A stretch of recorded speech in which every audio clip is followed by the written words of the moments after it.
కేటీఆర్ అవగాహన లేకుండా మాట్లాడుతున్నారని ఎల్లారెడ్డి ఎమ్మెల్యే శ్రీ మదన్ మోహన్ గారు విమర్శించారు. రాష్ట్ర అభివృద్ధి సంక్షేమ పథకాలపై కూటమి ప్రభుత్వం తీసుకుంటున్న నిర్ణయాలను వక్రీకరించి ప్రజల్లో తప్పుదారి పట్టించే ప్రయత్నం చేస్తున్నారని ఆయన అన్నారు. ప్రజల నమ్మకాన్ని కోల్పోయిన బీఆర్ఎస్ నేతలు అబద్ధాలతో రాజకీయ లాభాలు పొందాలని చూస్తున్నారని మండిపడ్డారు. ఇక్కడ మీకు జిఎఫ్డిఆర్ఆర్ నుంచి integrated reservoir management and dam risk assessment tools management ప్రోగ్రాంలో మీకు ఈ డాక్యుమెంట్ కూడా ఇస్తా ఉన్నాను, చూపిస్తా ఉన్నాను.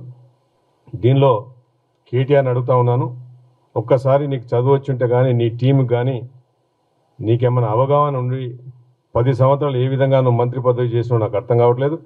ఇక్కడ మీరు చూస్తే చాలా ప్రాజెక్టులు సూరత్లో, ఇక్కడ strengthening transferal system of resilience in the state of Kerala, ఇది కేరళ కూడా భారతదేశానికి సంబంధించిందే, సూరత్ కూడా భారతదేశానికి సంబంధించిందే.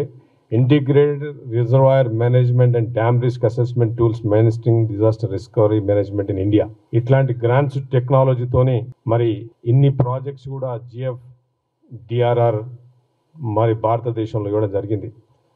మరి మీకు అవగాహన లేకుండా ప్రజలకు దూరమై అవినీతికి పాల్పడుకుంటూ ఏ రోజు కూడా ప్రజల గురించి ఆలోచించకుండా నీ చుట్టుపక్కల ఉన్న కేటీఆర్ ఈరోజు చెప్తా ఉన్నాను, కావాలంటే నువ్వు ఈ డాక్యుమెంట్ కూడా మీడియా ద్వారా రిలీజ్ చేస్తా ఉన్నాను. ఎన్ని ప్రాజెక్ట్స్ జిఎఫ్డిఆర్ఆర్ మీ పోయిన 10 సంవత్సరాల్లో మీ అవినీతి సామ్రాజ్యంలో సామంతరాజునుగా నువ్వు ఉండి నువ్వు నీ ఎమ్మెల్యేలకు అధికారం ఇవ్వకుండా నువ్వు పొద్దున్న లేస్తే నువ్వు కూడా విదేశాలకు వెళ్ళుకుంటూ దావోస్కి ఎన్నిసార్లు పోయినావు. మరి నేను ఒకటే క్వశ్చన్ అడుగుతున్నా, ఎమ్మెల్యేగా, కాంగ్రెస్ పార్టీ ఎమ్మెల్యేగా, మరి నువ్వు నీ సిరిసిల్లలో నాకు ప్రాజెక్టులు కావాలి, ఇండస్ట్రీలు పెట్టాలి అని చెప్పి నువ్వు అడిగినావా లేదా దావోస్లో అడుగుతా ఉన్నాను.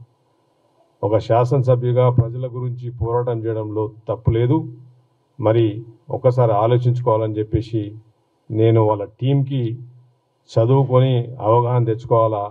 మా కాంగ్రెస్ పార్టీలో ప్రతి ఎమ్మెల్యేకి ప్రజల గురించి అడిగే హక్కు మా ముఖ్యమంత్రి గారు ఇవ్వడం జరిగింది. మాజీ మంత్రి